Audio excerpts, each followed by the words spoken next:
하나님 앞에 우리 다 같이 감사와 영광의 박수 드리시겠습니다. 할렐루야. 감사합니다. 영광과 존귀와 찬양을 받으시옵소서. 할렐루야. 아멘. 할렐루야. 우리 다 같이 일어나시겠습니다. 다 같이 일어나셔서 영광의 왕께 다 경배하며 우리 큰 소리로 힘있게 찬양하면서 오늘 예배 시작하겠습니다.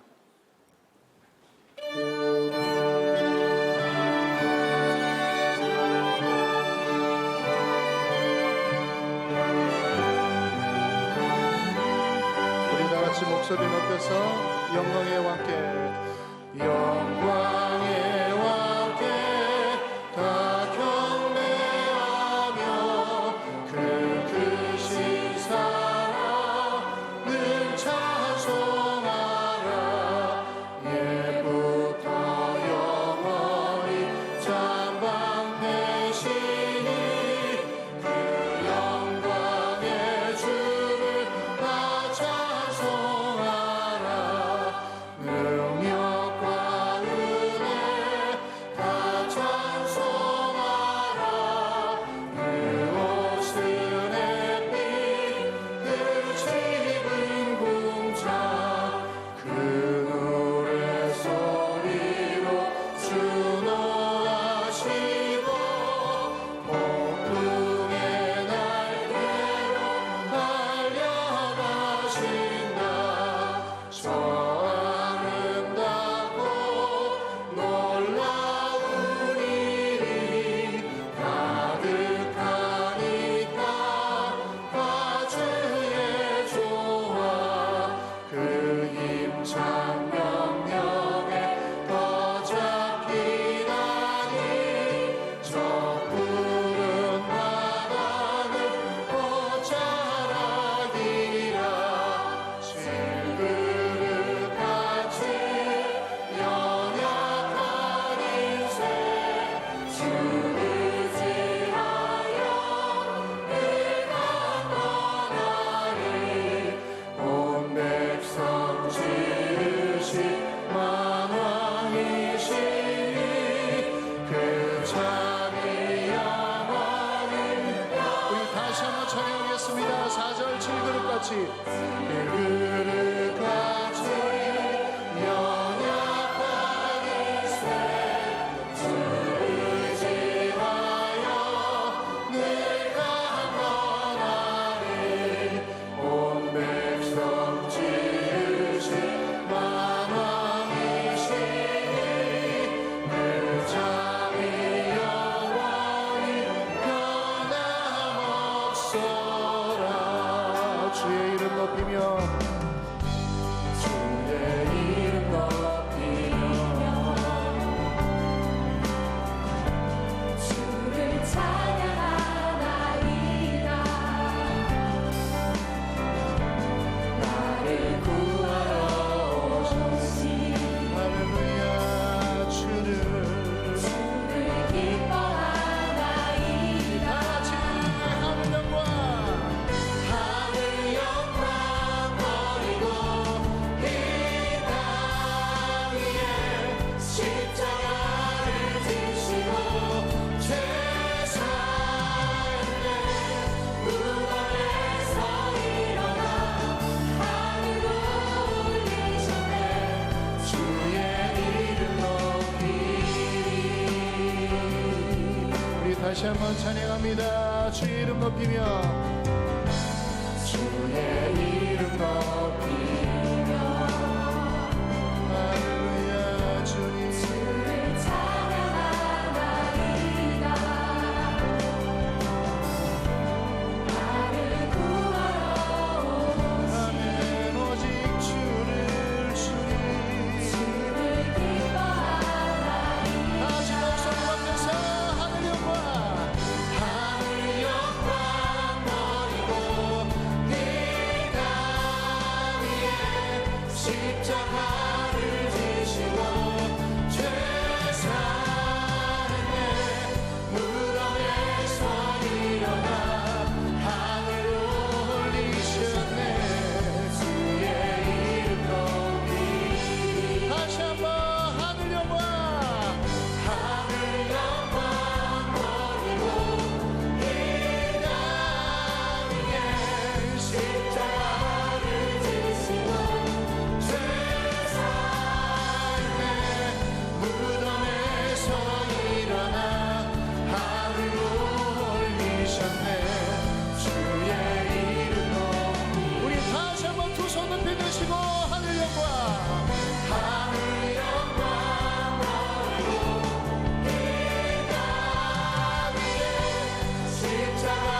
같이 이곳에 오셔서 이곳에 오셔서 이곳에 앉으소서 이곳에서 드리는 예배를 받으소서 주님의 이름만이 오직 주의 이름만 이곳에 있습니다. 하늘의 문을 여소서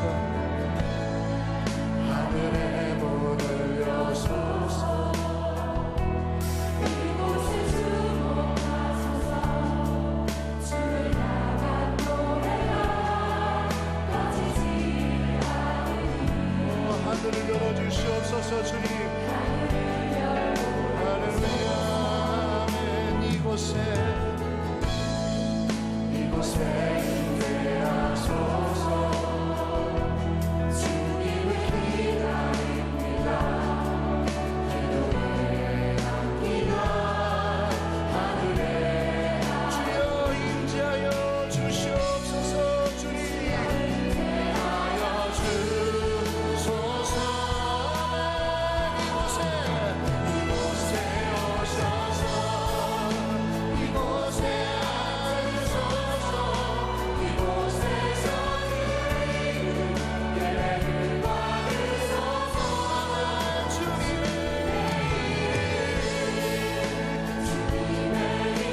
이름만이 오직 주의 이름만 이곳에 우리 다시 한번 이곳에 오셔서 이곳에 오셔서 이곳에 앉으소서 이곳에서 드리는 예배를 받으소서 주님의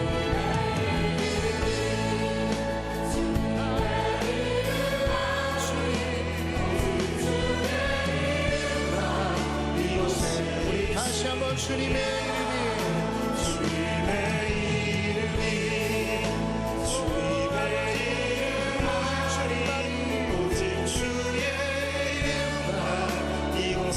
다시 한번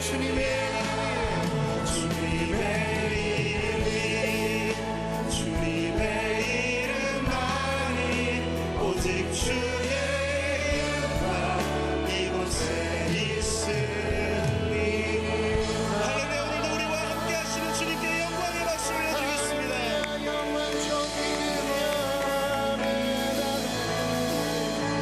할렐루야 다 함께 사도신경으로 신앙 고백하겠습니다.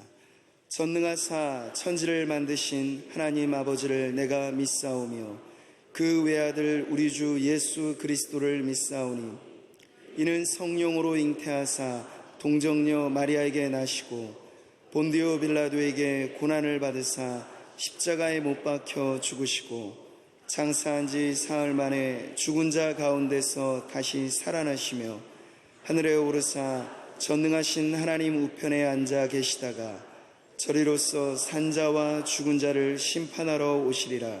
성령을 믿사오며 거룩한 공회와 성도가 서로 교통하는 것과 죄를 사하여 주시는 것과 몸이 다시 사는 것과 영원히 사는 것을 믿사옵나이다. 아멘.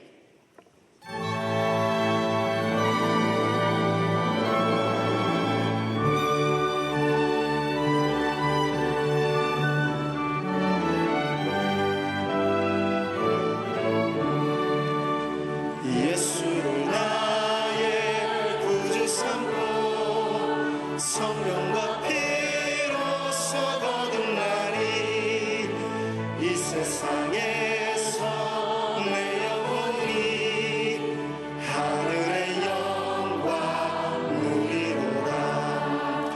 이것이 나의 간증이요 이것이 나의 찬송일세.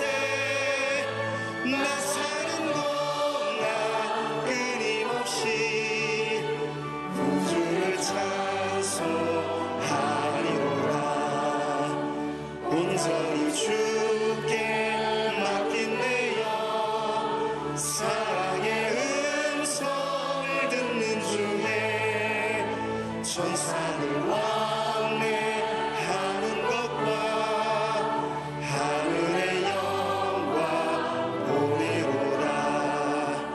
이것이 나의 간증이요 이것이 나의 찬송일세 나 사는 동안 끊임없이 구주를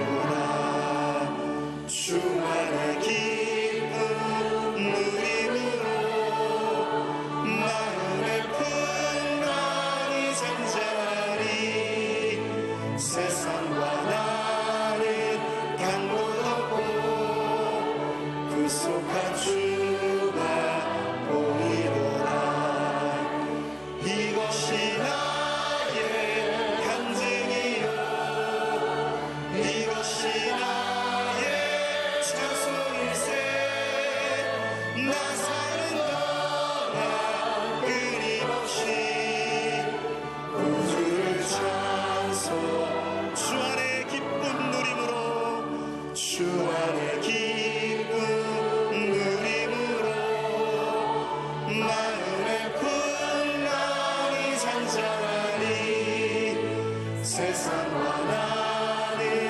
강도 없고 구속한 주가 보이노라 이것이 나의 간증이요 이것이 나의 찬송일세 나 사는 동안 끊임없이 구주를 찬송 이것이 나의 간증입니다 이것이 나의 간증이요 이것이 나의 찬송일세 나 사는 동안 끊임없이 구주를 찬송 우리 한 번 더 믿음으로 고백합시다 이것이 나의 간증이요 이것이 나의 찬송일세 나 사는 동안 끊임없이 구주를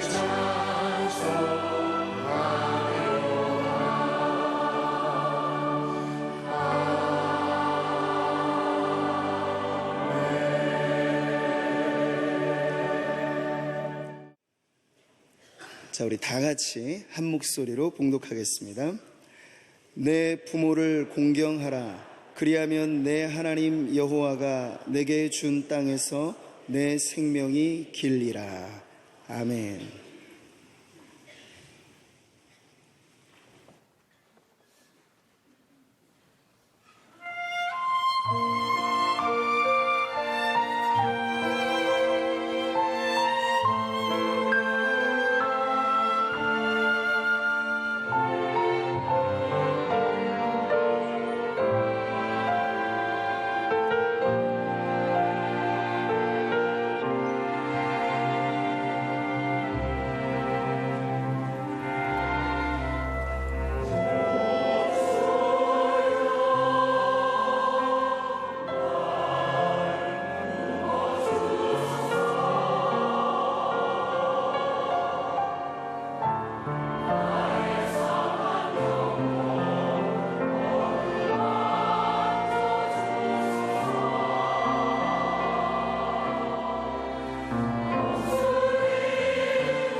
축복합니다.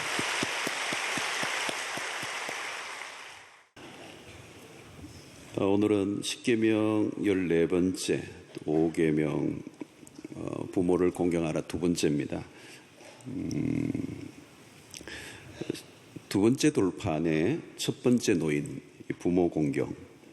아마 하나님이 의도를 두고 이 순서를 정하시고 특별한 위치에 놓았다 하는 것을 알 수 있습니다. 부모 공경하는 게 중요하다, 그런 부분도 있을 수 있고, 또 부모 공경이 어렵다, 이제 이런 면도 있으리라고 생각합니다. 10계명이 10계명밖에 안 되는데 계명을 20개, 100개 이렇게 만들지 않고 10계명으로 축약했을 때 한 계명이 중요하지 않겠어요? 거기에 부모 공경, 특별히 이웃 사랑의 첫 번째, 두 돌판의 첫 번째 계명으로 부모 공경 놓였다는 것은 매우 중요한 의미가 있고, 그러면서 이 부모 공경이 생각보다 지키기 어렵다 하는 면이 담겨져 있습니다. 저도 이제 10계명 매 계명마다 3번씩 나누어서 하는데, 이 부모 공경이라는 주제가 그렇게 오늘 현대인들에게 매력적인 주제가 아니에요. 비인기 주제일 수 있습니다. 이걸 3주 동안 해야 된다는 거 쉽지가 않아요. 오히려 부모와의 갈등을 겪고 있는 가정이 많이 있습니다. 또 사춘기가 시작되면서 이미 부모와 자녀의 관계는 굉장히 심각한 갈등의 위기죠.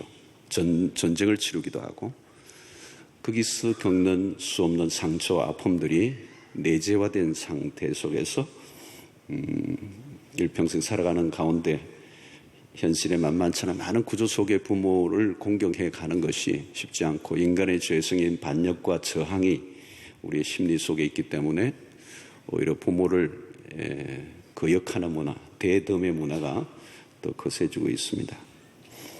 디모데후서 3장 12절에 우리가 잘 아는 것처럼 너는 이것을 알라.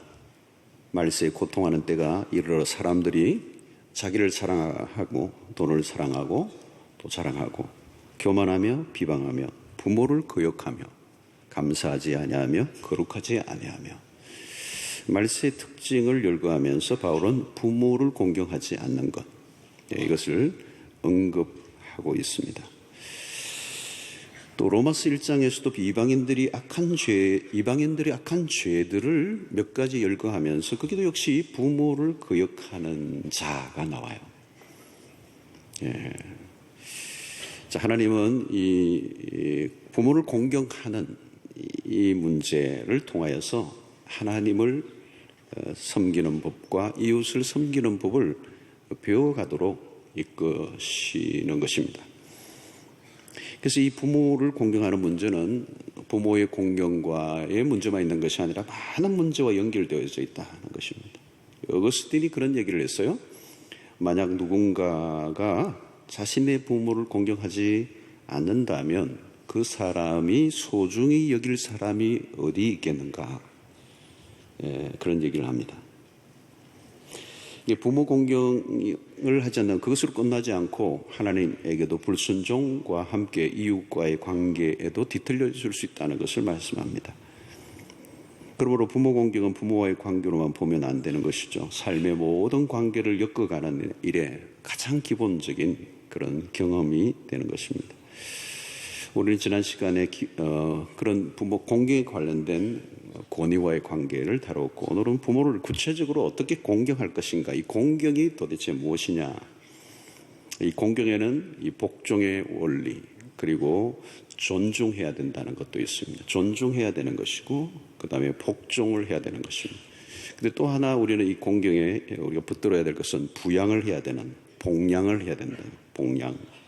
부모를 복양해야 된다. 부양을 해야 된다. 그런 의미가 포함되어 있습니다.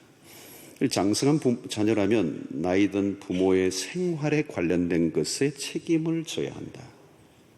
자, 이전의 시대는 나이 든 분들이 가정을 벗어나면 생활의 보장이 안 되었습니다. 그러니까 자녀들로부터 물질적 도움을 받지 않으면 살 수 없었다는 거죠. 성경은 부모가 아니라 할지라도 고아와 가부, 스스로의 힘으로 살아갈 수 없는 사회적 약자들에 대한 돌봄을 성경은 이야기하고 있습니다.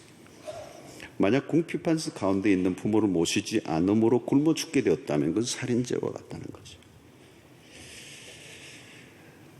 쉬운 일은 아니죠. 쉬운 일은 아니지만 물질로 부모를 돕는 것은 자녀의 의무로 말씀하고 있습니다. 일반적으로 노년에는 수입원이 없어지죠. 자녀들의 돕는 것이 생활에 매우 중요한 요소가 될 수밖에 없습니다.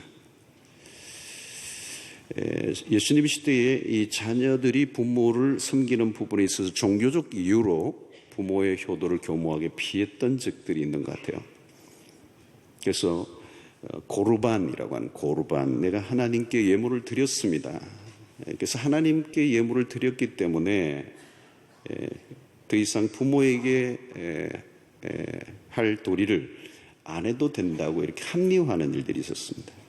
그러나 주님은 하나님께 예물을 드렸다 하더라도 종교적 의무를 수행하는 것으로 인하여 부모에게 해야 할 의무를 피해서는 안 된다, 이렇게 말씀을 하셨습니다. 어떤 이유로라도 이유를 대어서 부모 공경을 피하려고 했던 인간의 마음을 주님이 아시고 그들을 책망하신 것입니다. 자, 여러분, 노후의 경제적 문제는 참 오늘 우리 시대의 이슈죠, 이슈. 근데 우리는 다른 것도 좋지만 부모 공경의 가장 중요한 것 중에 하나는 물질이 아닌가 하는 생각이 들어요. 순종이나 존경의 태도도 좋지만 물질적 복량을 빼고는 공경을 말할 수 없습니다.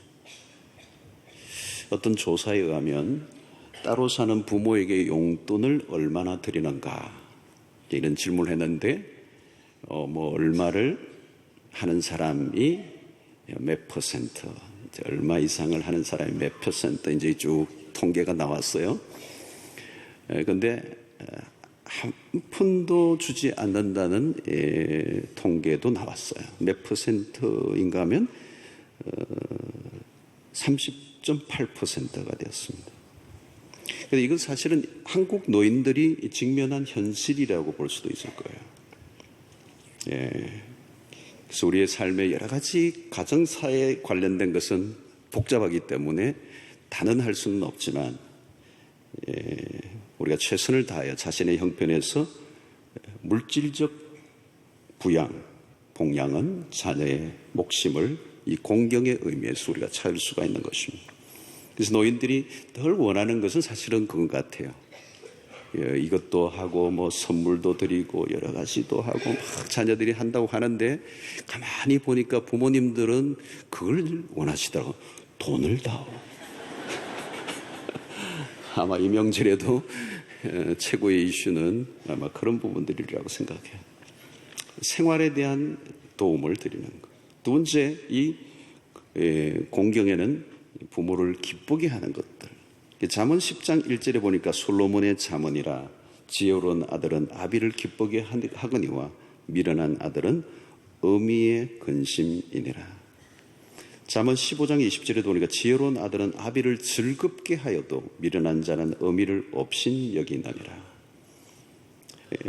지혜로운 아들은 아비를 기쁘게 한다. 부모를 즐겁게 한다. 부모가 무엇을 좋아하시는가, 그것을 아는 게 참 중요하죠. 부모에게 근심을 끼치고 짐이 되어서는 안 된다는 얘기겠죠.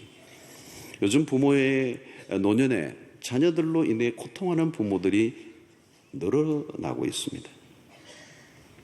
안타까운 현상은 부모에게 도움이 되기보다 부모를 이용하려고 하는 자녀들이 늘어난다는 거예요.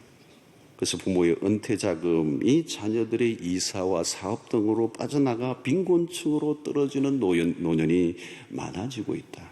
이런 기사들 우리가 참 많이 보고 있습니다. 소위 캥거루족들이 늘어나면서 나이가 들어도 부모에게 의존한 자녀들이 많아요. 저는 호주에서 왔기 때문에 캥거루가 뭔가를 잘 알아요. 늘 그 주머니에 다 있는 그 새끼들을 보면, 근데 이게 나이가 들어도, 그죠?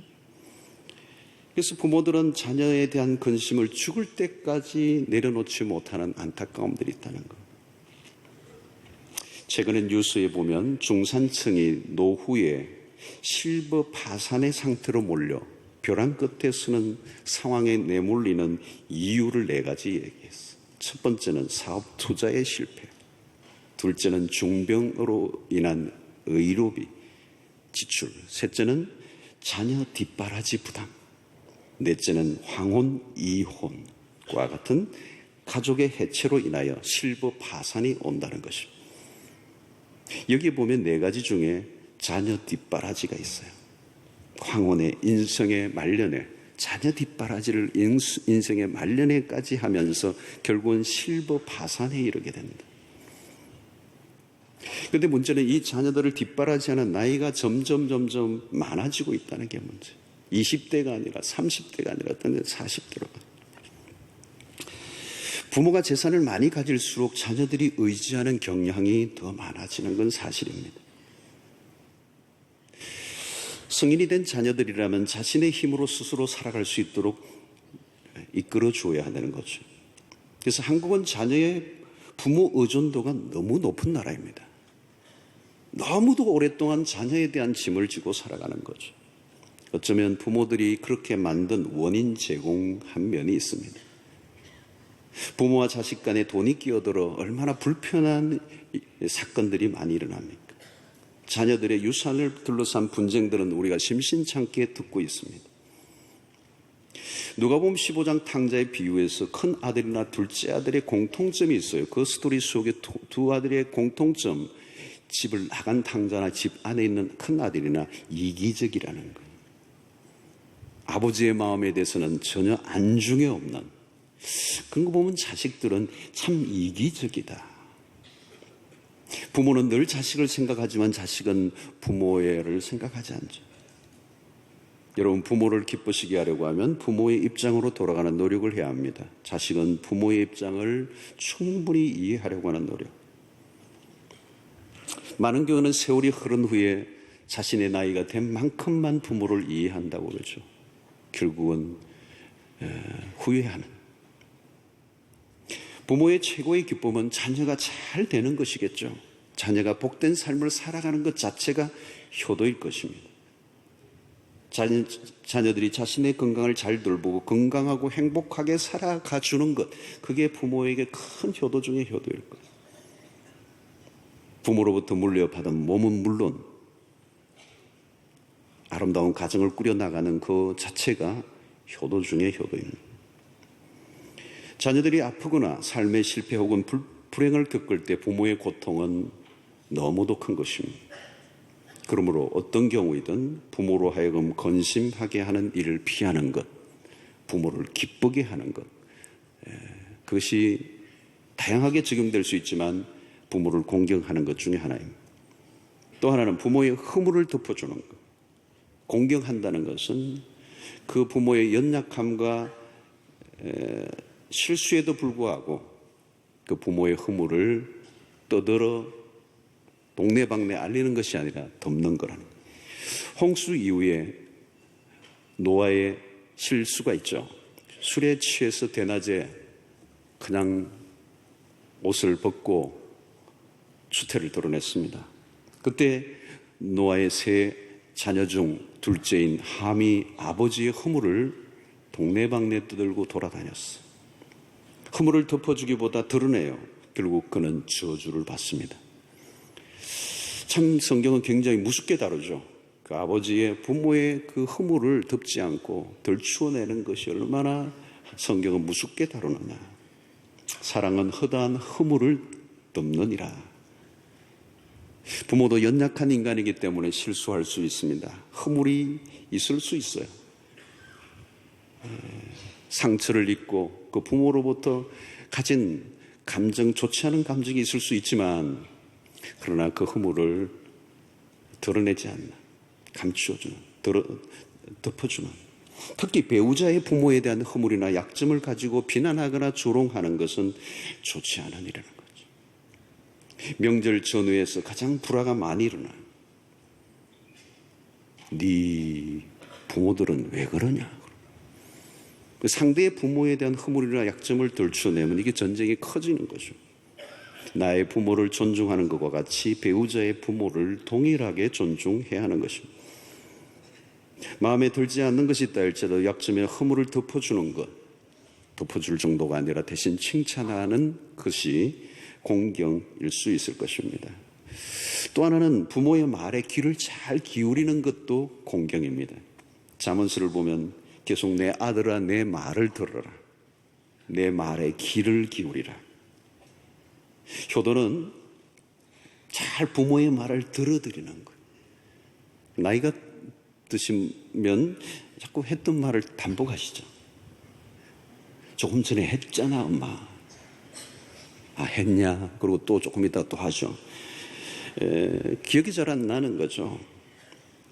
늘 했던 말을 새로운 것처럼 이야기하는 것, 노인들의 특성입니다. 그러나 자녀들은 좀 공부를 했다고 그냥 그것을 듣기 싫어하고 때로는 부모를 가르치려고 할 때가 있습니다. 그러나 부모를 존중하려고 한다는 것은 바로 부모의 말에 귀를 기울이는 거예요. 효도 중에 효도는 잘 들어드리는 거예요. 100번째 얘기해도 그렇구나. 늘 새롭게 드는 것처럼 장단을 맞춰주는 것, 그 효도예요. 여러분, 무엇보다도 주의 깊게 들어야 합니다. 그 말 가운데 내가 꼭 들어야 할 것이 없는지 사려 깊은 태도를 가지는 거죠. 사실 어른들의 말에 귀를 기울이면 도움이 될 때가 많습니다. 평생 사시면서 터득한 지혜는 젊은이들에게 양약이 되는 것이죠. 잠언에서 지혜로운 자식과 미련한 자식을 구분 짓는 게 뭔지 아세요? 딱 하나요. 듣는 거예요. 잘 들으면 듣는 자식은 지혜롭고 잘 듣지 않는 자식이 미련한 자라고 말합니다. 사실 삶을 돌아보면 부모의 말만 잘 들었더라면 인생이 얼마나 복될 수가 있을까요? 잘 들어드리는 것, 그게 효도이고 공경입니다. 자, 이런 효도는 언제 해야 될까요? 기회가 있을 때요. 부모 공경은 한시적인 것입니다. 나이 든 어른들은 언제 어떻게 될지 알 수 없잖아요, 여러분. 건강하게 보여도 알 수가 없어요. 감기 끝에, 때로는 여행 끝에 가시는 경우가 많아요. 자녀들은 조금만 기반을 잡고 난 다음에 부모를 모시려고 계획하지만 그 부모는 우리가 준비된다고 기다려주는 분들이 아닙니다. 생각날 때마다 미루지 않고 효도하는 게 가장 좋은 것 같아요. 부모, 여유가 좀 생기면 부모를 섬기겠다네요. 지금 그런 기회는 오지 않습니다. 현재의 형편에 맞게 섬기는 게 중요한 거예요. 지금 하라는 거죠. 돌아가신 다음에 소를 잡는 것보다 살아계실 때 병아리 한 마리가 사리가 나올 수도 있어요. 우리는 예수 안 믿는 사람들이 우리는 예수 믿는 사람들이 제사를 지나지 않아요. 돌아가신 분을 위해서 우리는 효도하니까 살아계실 때 효도를 해야 된다. 그런데 문제는 살아계신 부모님에게도 효도를 하지 않고 제사도 지내지 않는다면 우리는 불신자들에게 비난을 받아도 할 말이 없게 되는 것입니다. 자, 여러분, 오늘 이 부모에 대한 공경과 함께 부모된 분들의 입장에서 생각해야 될 것들이 좀 있어요. 자녀들의 효도를 우리가 노년에 받는다는 것은 너무도 축복된 일이에요. 그렇지만 자녀들이 효도를 하든 하지 않든 나이가 들어가면서 준비해야 할 것들이 있습니다. 특히 기대와는 달리 자녀들의 환경 자체도 어려워지고 세태가 급속하게 바뀌고 있는 이런 시대 속에서 노년을 어떻게 준비하느냐에 따라서 우리의 미래가 달라지는 아주 급박한 시대적 환경 속에 우리가 살아가고 있습니다. 그렇기 때문에 우리는 한 사람의 한 존재로서의 자신을 어떻게 준비해야 되는가? 첫째는 영적 성숙을 추구해야 합니다. 자녀를 양육하는 과정에서 우리는 하나님이 우리에게 의도하신 레슨은 그 자녀의 양육을 통하여 우리가 하나님의 백성으로서 연단되고 훈련되어져 가는 과정이에요. 많은 사람들은 사춘기 아이들을 통하여 그 중년에 너무도 힘들게 살았는데 사실은 그 사춘기 아이가 아니라 그 아이를 통하여 부모들을 훈련시키는 의도들이 많아요. 그 아이가 아니었으면 더 기도하지 않았을 것이고 그 아이들이 아니면 더 하나님을 의지하지 않았어요.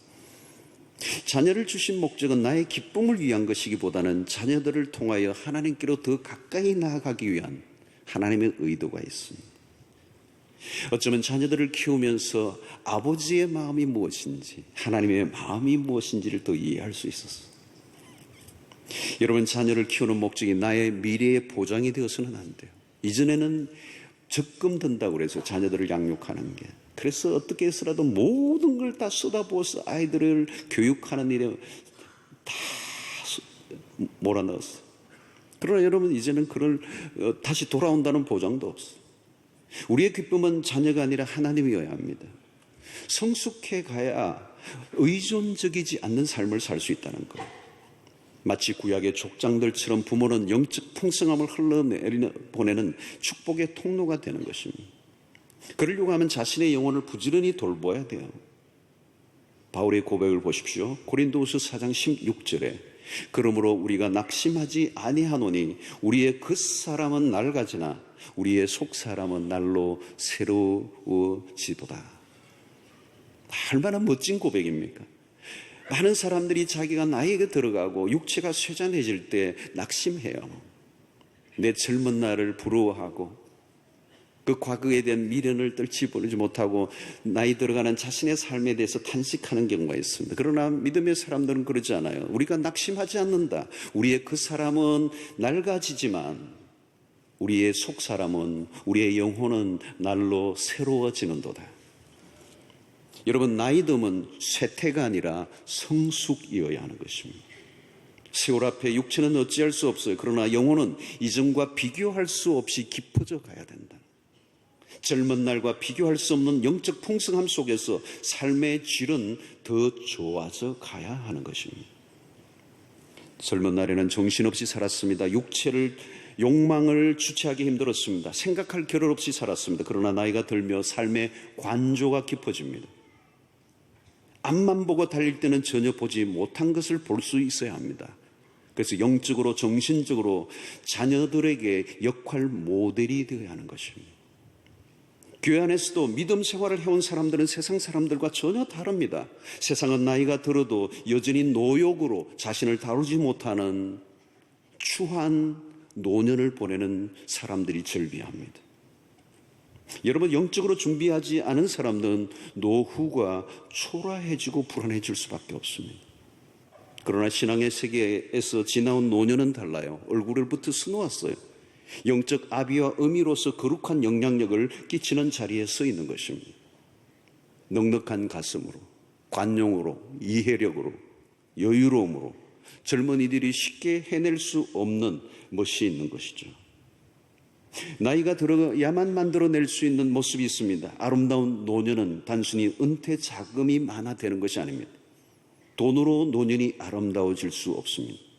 성숙함, 정신적, 영적 풍성함을 쌓아가야 하는 것입니다. 자녀들이나 주변의 사람들이 나에게 어떻게 대우하든 그것에 휘둘리지 않고 나만의 존재가 풍성함을 확보할 수 있는 그것은 각자의 몫인 것이죠. 삶의 여정 가운데 가까운 성숙함 자체가 많은 사람들에게 하나의 메시지가 되어서 나도 저렇게 나이가 들면 저렇게 살고 싶다, 저렇게 하면 되겠구나 하는 감동을 자아내는 역할을 해야 하는 것입니다. 우리는 석양의 아름다움처럼 그 장관을 노년의 삶에서 나타낼 수 있어야 합니다. 그러려고 하면 점점 우리의 영적 성숙함을 통하여 그리스도를 닮아가기 위한 노력을 부단히 해내야 하는 것입니다. 또 두 번째 우리가 생각할 것은 스스로 살아가는 삶을 터득해야 합니다. 의존적이지 않는 삶을 살아야 되는 거예요. 자녀에게 의존적일수록 힘들 수밖에 없는 것입니다. 어떤 부모들은 자녀에게 모든 것을 다 걸고 살아요. 자녀가 모든 것입니다. 자녀에 의해서 울고 웃고 너무 자녀 의존적 삶을 사는 것은 바람직하지 않습니다. 장성한 자녀인데도 부모가 놓아주지 않고 집착할 때 자녀의 삶뿐만 아니라 부모 모두가 불행해지는 경우가 많습니다.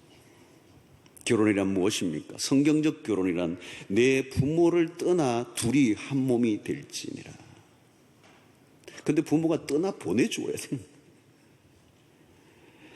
때가 되면 떠나보내는 용기가 필요합니다. 자녀들을 놓아줘야 합니다. 날개를 달고 헐헐 자기의 세상으로 살아갈 수 있도록. 부모에게 지나치게 의존된 삶을 사는 캥거루족도 문제고 자녀에게 너무 의존적 삶을 사는 부모도 건강한 것은 아닌 것입니다. 물론 나이가 아주 많아 자녀가 돌볼 수밖에 없는 연약한 부모들인 경우에는 예외적일 수 있습니다. 그러나 오늘날의 세태를 보면 자녀들에게 모든 것을 다 맡기기에는 어려운 삶의 구조로 오늘 우리가 가고 있습니다. 자녀들이 장성했는데도 자녀들 때문에 온전히 자신의 삶을 살지 못하는 사람들이 너무 많아요. 어릴 때는 유학 보내놓고 부부가 떨어져서 기러기 가족처럼 살다가 너무 힘들었는데 이제 결혼을 시켜서 이제 좀 살만한가 했더니 또 애 낳아가지고 길러달라고 또 데리고 얼마 남지 않은 노후의 자금도 이렇게 저렇게 다 자식에 쏟아붓다 보면 나중에 힘들게 살아가는 일들이 불보듯 뻔하게 되어 있습니다. 이제는 자녀들의 입장에서도 효도를 충분히 하기 어려운 현실이 다가와요. 지금 중년, 40대 혹은 50대 때로는 60대 초중반까지도 아마 그런 낀 세대들이라고 말할 수 있을 거예요. 효도를 해야 하는 마지막 세대이면서 효도를 받지 못하는 첫 번째 세대라고 말하기도 합니다. 저도 여기에 끼어 있는 낀 세대입니다.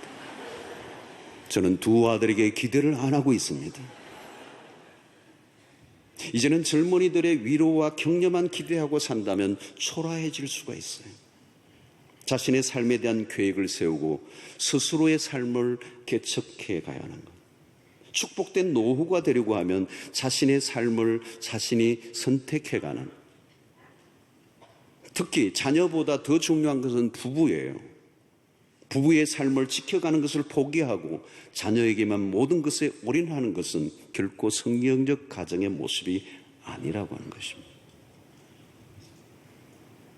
세 번째는 의미 있는 삶으로 전환해야 합니다. 열심히 살다 보면 일평생 나와 내 가족만을 위해 살기도 빠듯해요. 그러나 노년에는 나만의 삶이 아니라 의미 있는 삶, 성공이 아니라 가치로의 전환을 해야 합니다. 자, 이전에는 환갑잔치를 하면 환갑 이후는 남은 여생이라고 그랬어요. 이제 환갑, 진갑 이런 것들이 이제 얼마 안 남았다는 거죠. 요즘은 아무도 안 하잖아요. 옛날에는 환갑만 해도 환갑잔치를 하고 남은 여생 복되게 사십시오. 이 여생이라는 말이 뭐냐면 짜투리라는 의미예요. 얼마 안 남았다는 거예요. 그러나 지금은 안 해요. 100세 시대가 됐어요. 그럼 환갑이면 40년이 남았습니다. 짜투리가 결코 아닙니다. 어찌 40년이 짜투리겠습니까? 혹자는 지금 더 발달로 120세까지 간다고 얘기합니다. 조금만 여러분들 버티면 120세까지 갑니다. 그러면 환갑이면 반밖에 안 살았습니다. 요즘 70세라도 어디 명함을 못 내밉니다. 이전에는 양로원이나 경로당 상석을 차지할 나이인데도 이제는 쓰레기통 치우고 있습니다. 직업적 은퇴는 이제는 끝이 아니에요. 직업적 은퇴는 끝이 아니라 은퇴가 따로 없는 새로운 출발이 될 수 있습니다. 인생의 이모작을 얘기합니다. 이제는 공부하고 돈 벌고 나이가 들면 끝이라고 생각할지 모르지만 이제는 그걸 또 한 번 더 한다는 거예요. 한 번 더 사이클이 더 돌아오고 어떤 사람은 세모작도 한다는 거예요. 그래서 나이가 들어도 공부를 해야 되고 또 다른 준비에 또 다른 도전을 해야 합니다. 쉬운 일은 아니지만 새로운 일을 찾아야 합니다. 가능한 가치 있는 일을 찾아야 돼요. 나이가 들어서는 더 이상 욕망을 쫓을 이유가 없습니다. 노년에 욕심을 내다가 사기를 당하는 일들이 너무 많습니다. 의미를 찾아야 하고 가치를 추구해야 합니다. 앞만 보는 것이 아니라 옆도 보아야 합니다. 성공이나 돈이 아니라 하나님의 나라를 구하고 보람된 일에 참여해야 합니다. 교회 안에서도 여러분들 할 일이 많아요. 우리 교회는 여러 사역들이 많고 방대하기 때문에 내가 골라 잡을 수가 있어요. 교회 안에서도 찾아보면 참 의미 있는 섬김의 역할을 할 수 있는 일들이 많아요. 단순히 누군가의 도움을 받는 위치가 아니라 도움을 주는 역할. 여러분 나이가 80인데도 여전히 보람된 일을 하며 살아가는 인생들을 많이 보아요. 그런 예를 들려고 하면 너무 많습니다. 몇 년 전에 돌아가셨지만 이 피트 드루커 경영학의 구루라고 하는 사람도 그런 90이 넘었는데도 불구하고 여전히 저수로 활동을 하고 베스트셀러를 만들어냅니다.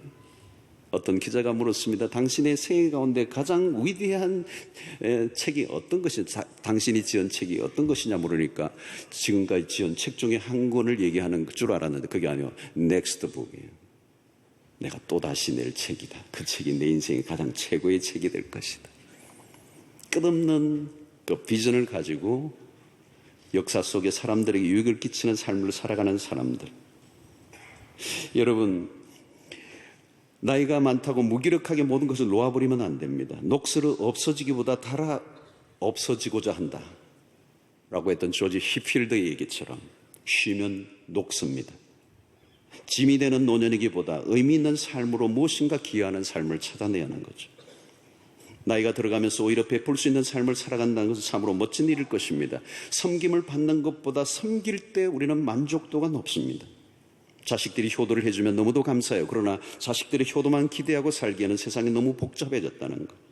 우리가 믿는 것은 모아둔 돈이나 자식도 아닌 오직 믿음으로 하나님을 의지하고 하나님의 나라를 위해서 살아가는 것이고, 우리의 은퇴 이후 노년의 준비를 얘기 많이 하지만 더 중요한 것은 눈에 보이는 어떤 것들이 아니라 영원한 나라를 준비하는 삶을 사는 거예요. 언젠가 우리의 모든 것은 다 사라져버리고 말지만 사라지지 않는 영원한 것을 붙잡고 영원한 하나님의 나라 위하여 궁극적 가치를 위해서 나만이 아니라 내 주변의 사람을 돕는 자로 살아가는 것. 그것이 축복된 노년이 될 수 있을 것이고, 또 그것이 다음 자라나는 자녀들의 세대에게 아름다운 귀감이고 모델이 될 줄로 믿습니다. 가정은 하나님의 선물이에요. 부모 역시 가정의 축복입니다. 아마 지금도 이런 설교를 듣는 가운데 이 지상에 그 부모님이 존재하지 않음으로 인하여 안타까운 분들이 계실 거예요. 부모님이 지금 살아만 계신다면 내가 이런 것들을 해드리고 싶은데, 그런 아쉬움의 마음을 갖고 계신 분들이 많을 거예요. 오늘 여기에 부모님이 살아계신 분들이 있다면 참으로 놀라운 선물이고 축복입니다. 그것은 행복한 일입니다. 그들을 위하여 할 수 있는 최선을 하시면서 부모와의 바른 관계를 맺을 뿐만 아니라 가정 안에서 하나님을 더 깊이 경험하고 또 영적으로 세워져 감으로 하나님께서 이 계명을 지키는 자들에게 주시는 축복을 누리는 여러분들 되시기를 축원합니다. 이 5계명은 단순히 혈연 관계에서만 끝나는 것은 아니에요. 우리의 주변에 돌봄이 필요한 이웃의 어른들에 대한 관심으로도 확장되어야 합니다. 저는 우리 교회가 노년 사역이 앞으로 매우 중요한 사역이라고 믿어요. 그래서 요즘도 사역자들과 함께 조율을 하고 있습니다. 이 고령화 시대 속에 어떤 혈연적 부모뿐만 아니라 우리의 사회 속에 소외된, 또 우리의 돌아보아야 할 많은 이 노년 세대들을 우리가 교회가 어떻게 함께 섬겨야 할 것인가, 이것도 하나님이 이 5계명에 주신 명령이라고 믿습니다. 부모 공경이 하나님을 공경하고 이웃을 공경하는 것과 연결되어야 5계명을 온전히 지키는 것이 될 것입니다. 이 5계명을 지키는 자들에게 주시는 축복이 왜 이 여호와가 내게 준 땅에서 내 생명이 길리라, 또 에베소서 5장에서 바울이 약속 있는 첫 계명이고 너가 땅에서 장수하고 잘 될 것이다 라고 하는 이 축복이 왜 부모 공경에 따라오는가, 그리고 부모 공경이 어떻게 해서 우리의 삶의 축복이 될 것인가 기대하시라. 다음 줄.